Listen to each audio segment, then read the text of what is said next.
Hello, nice to meet you. Yep. Yeah. Can you maybe introduce yourself? My name is Joshua. I was diagnosed with congenital glaucoma at the age of 7, and over time I sort of lost my vision, and today my vision is what I so-called non-functional. So my vision in both eyes are both less than 10%. My left eye I can see sort of blurry color, and my right eye is like looking through frosted glass. I'm also currently a student at Singapore Management University School of Information Systems. Okay, so maybe you can share with us like more of the story about how you became like visually handicapped, because I heard like maybe you didn't get this vision impairment when you were young, right? It was kind of like a journey. Most people, when they get it when they're young, they either inherit it from a family member or some kind of big accident causes the condition. But I didn't have any accident as a kid that would make me get this condition. But I also don't have any relatives that have glaucoma. So it's a bit strange how I got it. So my parents noticed that my right eye was looking in a different direction, and so they thought it was lazy eye. So when they brought me to the doctor, they were trying to get a diagnosis for, what is this condition and what is it? Is it lazy eye? And it turns out it's something much more serious. I've gone through, I think, about 10 surgeries for my eye-related condition. Yeah. What was the biggest struggle of becoming like visually impaired? I think when I was young, it was small things like, struggling a little bit to read, taking longer time to do certain things. But as I grew older and lost more of my vision, I think it became more major things. But today, honestly, truly socially related issues. So, for example, when you are vision impaired, it's difficult to, get social cues. Like, I get that we're both wearing a mask now, but like, if you're not and I could see you, I have no idea what your facial expression is like, or what your body language is like. So these are all small things that make it difficult to socialize. So how about like your current like friend group? How do they like react?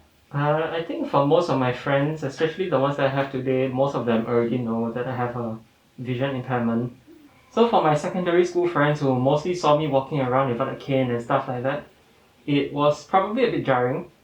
But I think the ones who are really cared about me sort of helped me through it. So I have one friend in particular. We've known each other for almost 10 years. Oh my god. He's seen that change and that gradual loss of eyesight, and even in some cases really helped me a lot. So how do strangers like react? One interesting part about this is that before I lost weight, I actually got less help. So after I lost a lot of weight, I lost like 33 kg, and I started looking like slimmer, stuff like that. I got a lot more help from strangers, and I cannot tell you specifically what's the reason, but that's an interesting observation.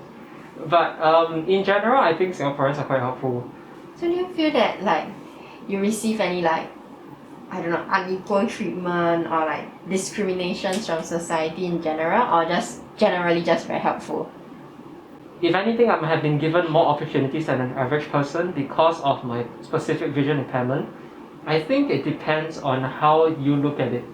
Because if you want to treat it as a disadvantage, if you have a vision impairment and you want to think of it as a disadvantage, it will always be a disadvantage to your life.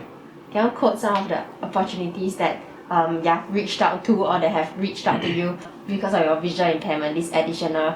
So one one central resource for people with disabilities in Singapore would be SG Enable. So they provide a lot in terms of support for people with disabilities to find employment and work skills. And what I have been to is their RISE mentorship program. So under that program, I was actually connected to this to my mentor, who's the head of digital trust at KPMG. And so for 3 months, I learned under him, so to speak. I met him and got to understand, what IT consulting is like. Other things I think are like, for example, how I got my first internship. People might be willing to give me more of a chance, especially if they see something that they don't expect. So how I got my first internship was, to summarize a little bit, there was an event that Grand Hyatt Singapore, the hotel, organized. Part of that was to lead people with vision impairment around the National Galleries. I was being led around by this Grand Hyatt staff. He asked me, what do you want to do after you graduate from poly? So this was when I was still studying for my diploma in marketing. And at that time I told him, I'm interested in trying PR, right, public relations. And he said, if you want to talk about PR, there's the PR girl right behind you, right? So this lady, she was like, you want to do PR, and like what makes you want to try this career path? And so we talked a lot. By the end of the session, this was during a point in time when I had to look for an internship, and if I didn't find one myself, the school would just assign one to me. And so I thought, I'd rather have that variable in my control, right? So I thought, she never told me anything about their internship program. They don't seem to have one, but maybe I can ask them and see whether they're willing to take on an intern. And my thought process was, well, if I don't ask, I'll never know the answer.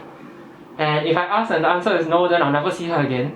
So I decided to just ask her, and she was like, we are not hiring interns now. We haven't hired interns in quite a long time. But let me talk to my boss and I'll get back to you. And then within 2 weeks, they sent me a letter of agreement to sign a contract to intern with them.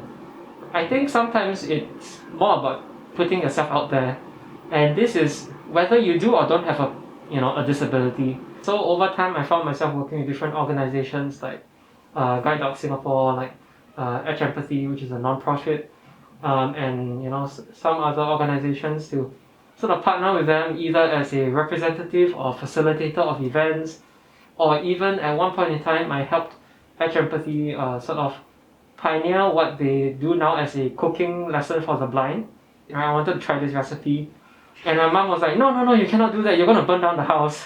And I realized that, so why not? You don't let me try, I'm not going to learn how to do it. Eventually I need to learn how to cook for myself, right? And I find it enjoyable. And I realized that if my mother thinks that way, probably a lot of other people think that way as well, that people with vision impairment should not cook or else they will burn down the house or get into accidents or hurt themselves.